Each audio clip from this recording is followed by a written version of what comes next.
So it's an experience. And it's putting those experiences in that young mind that helps shape them to make their world smaller. I mean, it really does. It gives them a better understanding of not everyone's a bad person.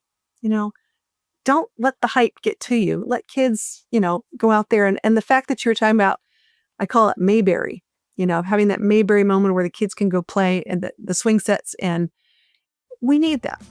And they deserve that. Welcome to the RV Queens podcast, where adventure meets the open road. I'm your host, Charlie Grace, rolling through life 1 mile at a time, sharing stories, interviews, tips, and real talk about RV living, travel, and the freedom to chase your own version of home. Whether you're a full-time RVer, a weekend warrior, or just RV curious, you're in the right place. So buckle up, grab your favorite drink, and let's hit the road together.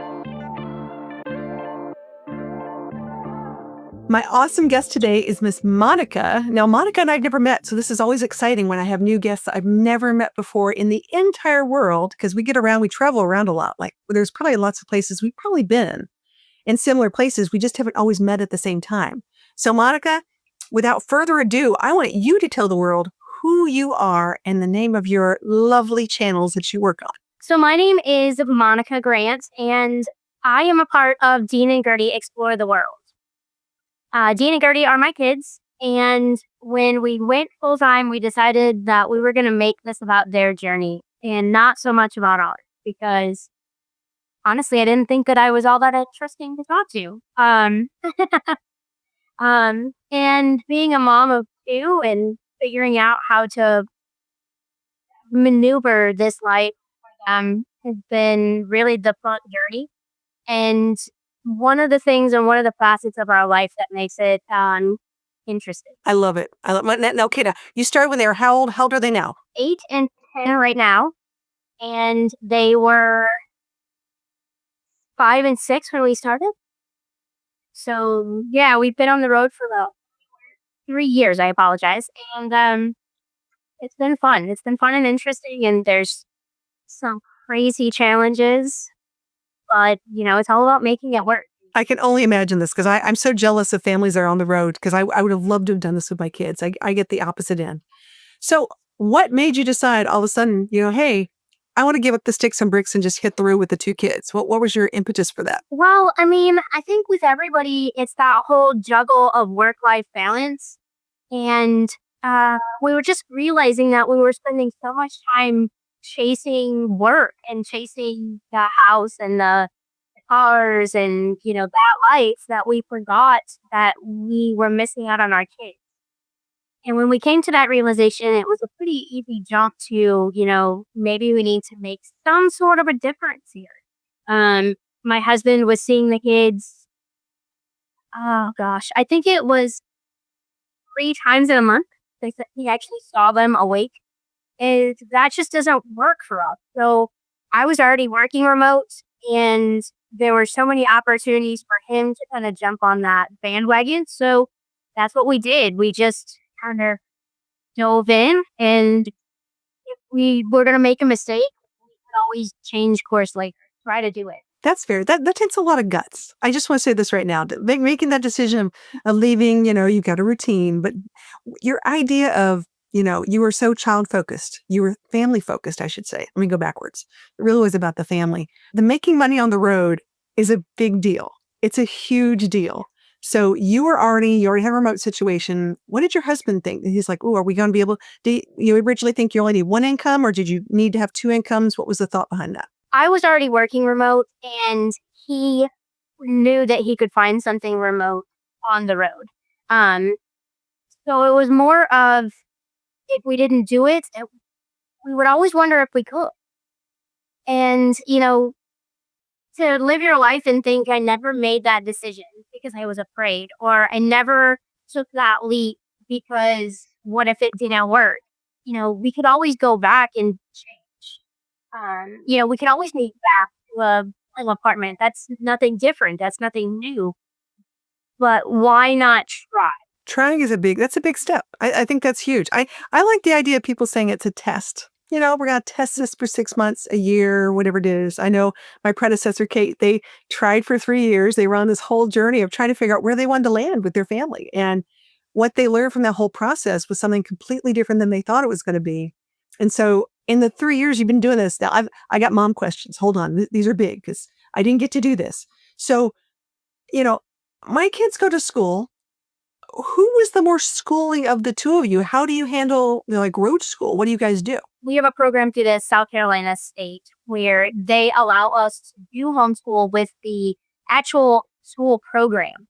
So they log in with a teacher twice a day. They still have all of the same curriculum. They're not missing out on anything. They have one-on-one time that they spend with their teacher. They can always look to their teacher for additional help. They have requirements every day, assignments and assessments that they have to do.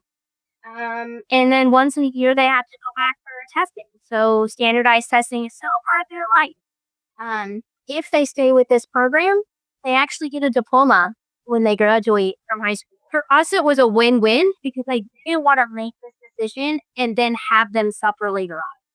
I mean, I think we've all been to a job interview and they asked, did you graduate high school? And so you have to answer that question. And I didn't want them to say no because my parents made this decision and now I can't get a job. So they still have everything that every other student has in this country. So we do the historical stuff on the road. We make sure that we teach them about the history of the country when we're, doing different things. They've learned about where the Pilgrims came from and the traditional ways of this country, where it came from. They've been to the battlefield for both the Civil and the Revolutionary War, teaching them the real life standard of where we came from and then also how life is today and the different regions of this country, the different people that are all over this country. They're just amazing and teach them different values has been exponentially valuable for my kids. I can't think of anything better, honestly, than hitting the road and giving kids hands-on experiences with, like you said, those historical places, different things. It's hard to describe. I always say, it's just something that I wish I could have done with my kids. But I'm really inspired. I'm inspired by people who make that decision. I'm like, whew. I think the idea of just hitting the road and trying it out. Now, had you all ever RV'd before? I know. My idea of camping or RVing was the Holiday Inn Express. So for me, I was like, yeah, this is not. I think my husband worked on me for 3 years, and I kept telling him, I'm like, you need to grow up. We have kids. Like, I don't know if you think that you're just gonna travel with the dead again or what your life is, but that's not cool. And then finally, he wore me down, and I was like, we can look into it, and if it doesn't work out, I don't want you to be too disappointed. But we started looking into it and the trailer fell into place and then the truck fell into place and everything just started kind of fall like dominoes. And it was just one of those things where it was like everything was pointing us in that direction. And I think it was the fact that we were putting the family first.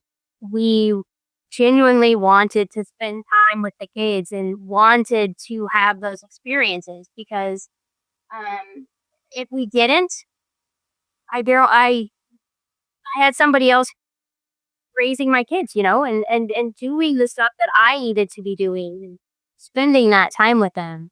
So I think we made the right decision. I'm with you 100%. I know there's a lot of other parents out there that feel the same way. It's scary. It's just scary. You think about money and you think about schools, you think about what you're going to do, how are you going to make it work, and travel. Do you travel slow or do you travel fast? Are you one of those families that stay put for like a season or a month?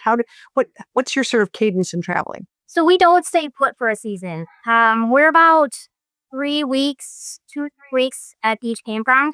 So we kind of keep it rolling and keep it moving and explore the new different places. Everything is still really new for 3 years. So, we've done the eastern coast of Maine. We did the Pacific Northwest, checking out Northern California up to Washington and then back across. So we really haven't got to the point where we're looking at just staying in one spot. And I have to say that that's kind of me because I get in that itch, where I'm like, okay, what are we going to do? I always say if I've been someplace for 10 days, I feel like I've moved there. That's my, Yeah. yeah. Yeah, I feel like I'm there. So, okay, now we've talked a little bit about what do you guys give me the like I would say make and model, but what exactly are you guys traveling in these days? So we are actually in a Puma 2022 travel trailer. The kids have the bunkhouse in the back. We've got the main bedroom in the front, and then the middle section is our living area.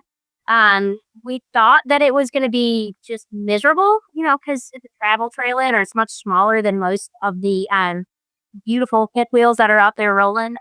But it kind of just marks all the boxes that we need, and we just make it work. Get creative with storage and all of that. I mean, I would love to have a fifth wheel, but at the same time, it's what works for us. You're at that happy spot where you're not too big, you're not too small, you're like right in that like you can go to certain parks and get in places. So I know what it's like when you're like, oh, but I really wish I had something bigger, and like I couldn't get that in here. It wouldn't work. So it gives you different opportunities. The only thing that I miss, and I should say miss, but I wish, there are always those gorgeous, glamorous RV resorts, and they're like only Class A's. Sorry, Yeah. you're like what? What? I mean, I could fit in here. I could still do this, but yeah, there are definite. When you go to different places, depending on what you're doing, there's a different thing.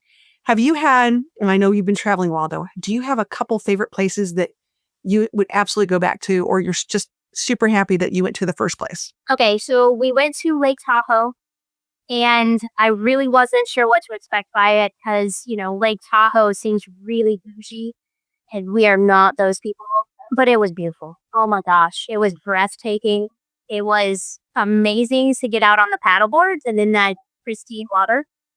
Um, we went to the Redwoods and Olympic National last summer, which was unbelievable. If anybody's ever been there, gosh, like just talking about how beautiful and to be able to take my kids out there and show them how amazing that park is was that was once in a lifetime. Yeah, these once in a lifetime things. So, what do you think the kids would say? Since we're doing it for them, I'm sort of curious. What do you think they would say their coolest thing is? Because my kids always have different answers than me.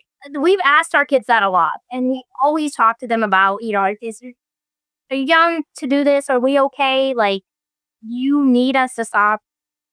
And they don't want to. They want to keep going. And when we talk about maybe, not putting them in the videos or not living this lifestyle, they're not okay with that idea. They like the adventure. They like meeting up with their friends, and they like the concept of going out there and just tackling some ridiculous life. So I think they are down. I love this. How do your kids, this is one of the biggest complaints I hear from other people who don't understand this is, oh, your friends are going to be so lonely, or your kids are going to be so lonely and they'll never make friends on the road. And how did you overcome that? Like what communities or places or things did you join so your kids found their tribe too?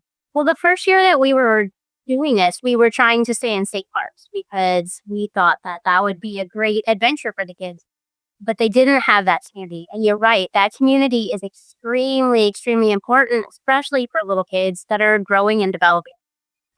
So we joined Thousand Trails, and that has a network and a community of campgrounds where the kids can go outside and play and have that childhood that we had, to go to the park and go to the swing set and explore and not have to have a parent literally holding their hand the whole time with a wet wipe, So, and we had met some amazing people across the journeys, and the kids connect because they understand each other. They are all traveling kids or like camping on the weekends and have stories to tell each other. They connect with each other on Kids Messenger, and they will get together and do Lego builds on the East and West Coast and competitions on who can build the coolest thing, or play games, or just chat. So, I mean, in this world where we are so digital heavy, and even as adults, we only communicate with each other via a handheld device. Why is it any different to think that our kids would be the same thing? We're teaching them coding in second and third grade. So to think that your kid has to be in a brick and a mortar to have that community and to have friends is kind of crazy because they make friends everywhere.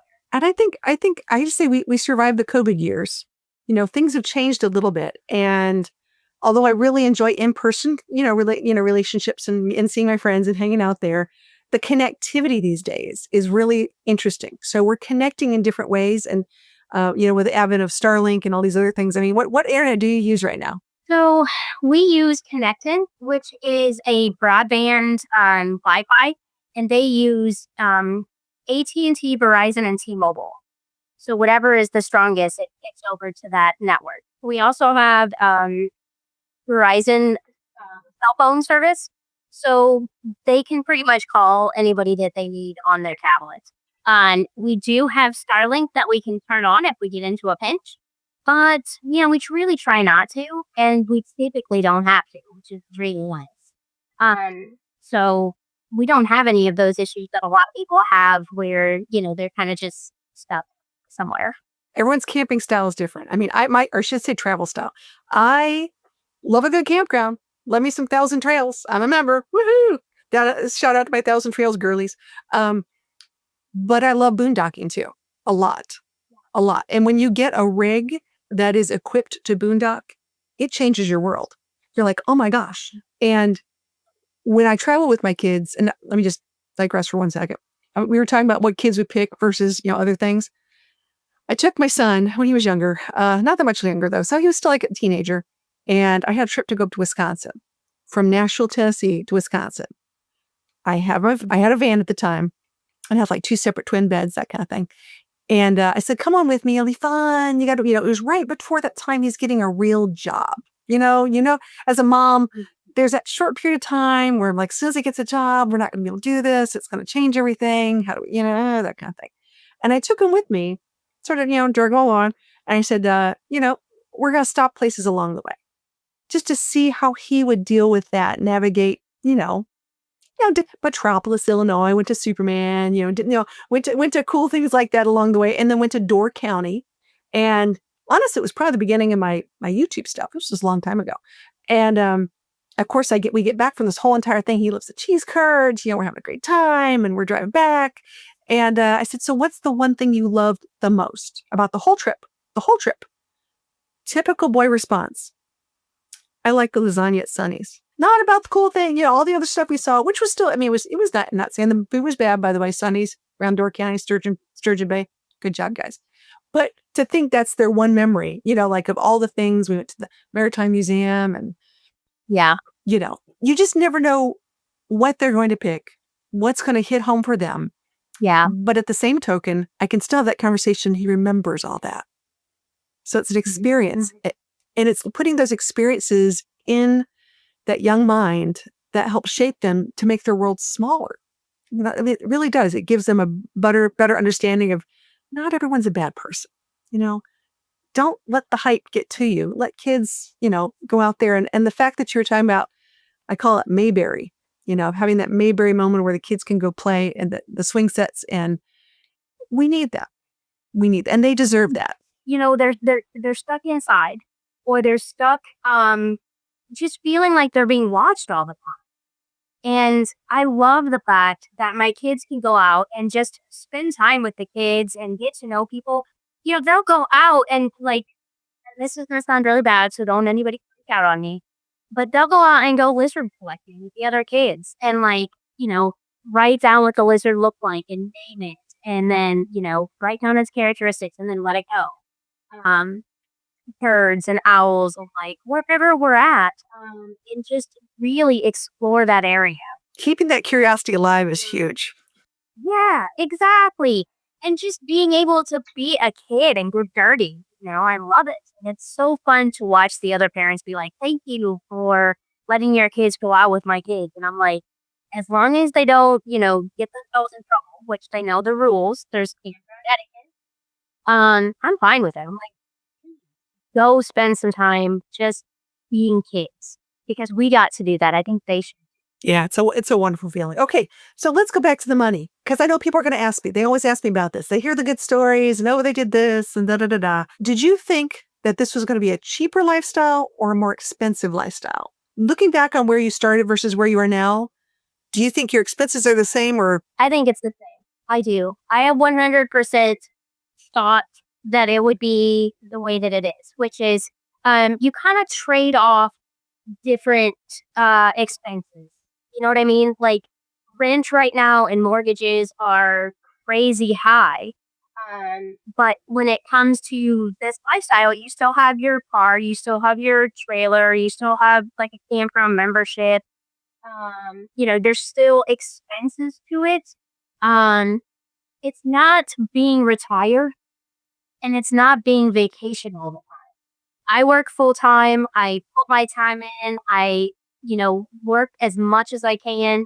We get as much extra revenue streams that we can. You know what I mean? Like trying to like I make stuff, curtains and pillowcases and stuff like that. But it's not cheap, and we didn't go into it thinking it was going to be cheap.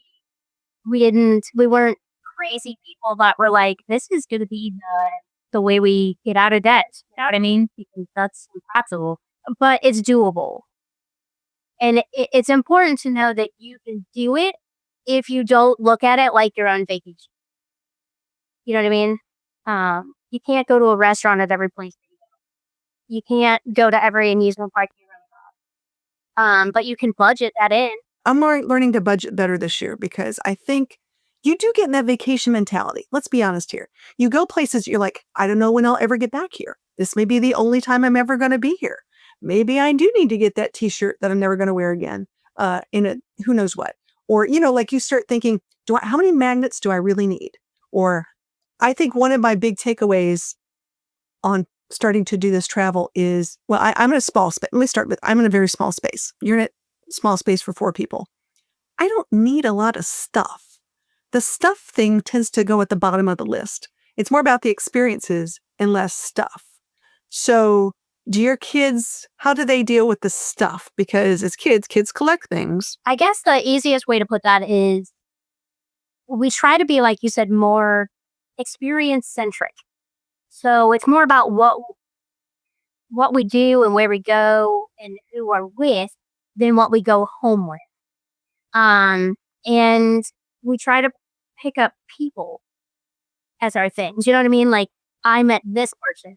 I have this contact info as opposed to I'm going to buy you a t-shirt.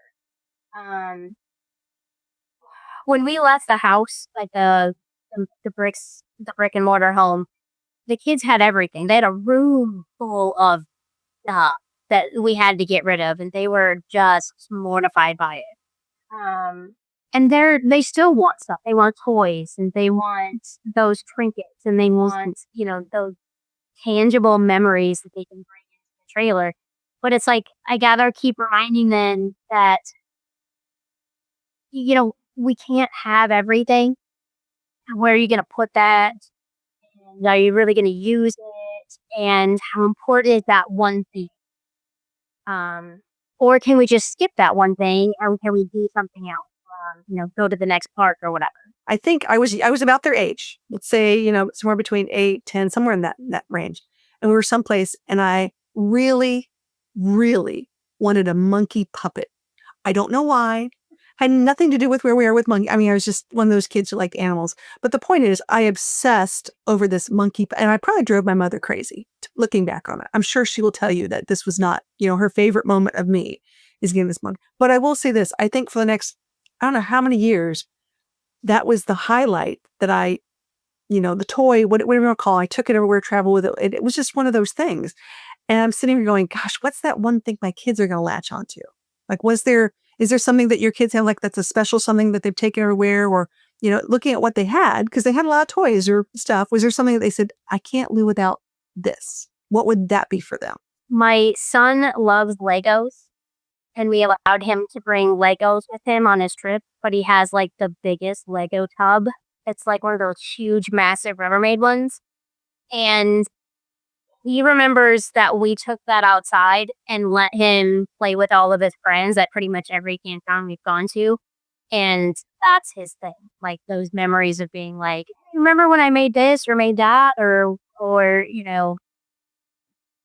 just the different times that he's been able to do that. And for my daughter, she actually makes like bracelets for her friends. So when she meets a new friend at a campground, she'll make him a bracelet and she'll get it to him, and then that's how they can remember her. So it's not so much about stuff that they bought and that they hold on to. It's like, remember when I made that bracelet for so and so, or do you remember what's that time that all those kids were at our house and we were hanging out and you let us pick all the stuff outside? And I was like, oh, that was, whether it was Cape Cod or if it was out in Washington. I'm like, it's one of those two because we had literally like 10 people at our house when they were all kids. I have memories like that. When mine were teenagers, we were at an event and I don't know how many, I had a 30-foot Class C at the time. And I had, I don't know, 4 or 5 kids. And I mean, tons of kids. Bottom line was, I think I came back to the RV. We were at a campground. And I came back and there were 8 kids sitting in the middle of my little Class C, all hanging out between the ages of 10 or like 9 to 16 or something. I was like, what is going on? As a mom, super happy. Super excited. My kids are talking to other kids. Things are going really good. Looking back on that, this is sort of funny. I had Mark and Trish from Keep Your Daydreams kids. I had Caleb and Carson were there. There's a bunch of kids like that have grown up over the years and they've all become friends. It's really fun to like have those kind of memories and those pictures and go, oh, I love that. So, okay. So it's going to be great. You're going to look back at this and go, it's going to go so fast. You're like, I wish. So I mean, the videos are a fantastic way to keep a diary of what's going on. I think that's the best thing. So if people want to watch, I want to make sure I get this right. It's Explore the World. Dean and Gertie Explore the World. Okay. Dean and Gertie Explore the World. I love that idea. I just think that's such a cool idea. If people want to get in touch with you, what's the best way to get in touch with you? Or more importantly, follow you? So you can find us on all the platforms, YouTube, Facebook, Instagram, TikTok, we're everywhere. Under Dean and Gertie, and we'll pop up. You can email us at deanandgertie@gmail.com, or you can meet us up at 1,000 trails across the country. You usually find us or somebody that knows us. She's a queen lady. She's rocking it. I love this. All right, Monica, this has been fantastic. I know you're got lots of moms with lots of questions out there who are thinking about this. They're at that decision-making thing and they're listening going, could I do this? Monica did it. Everybody could do it. Yeah, and nobody died. Oddly enough, it's real. Thanks for tuning into the RV Queens podcast. I hope you found inspiration for your next adventure, on or off the road. Don't forget to subscribe, leave a review, and connect with us on social media at RV Queens Community for behind-the-scenes stories and travel tips. Until next time, keep your wheels turning and your spirit wild. We'll see you down the road.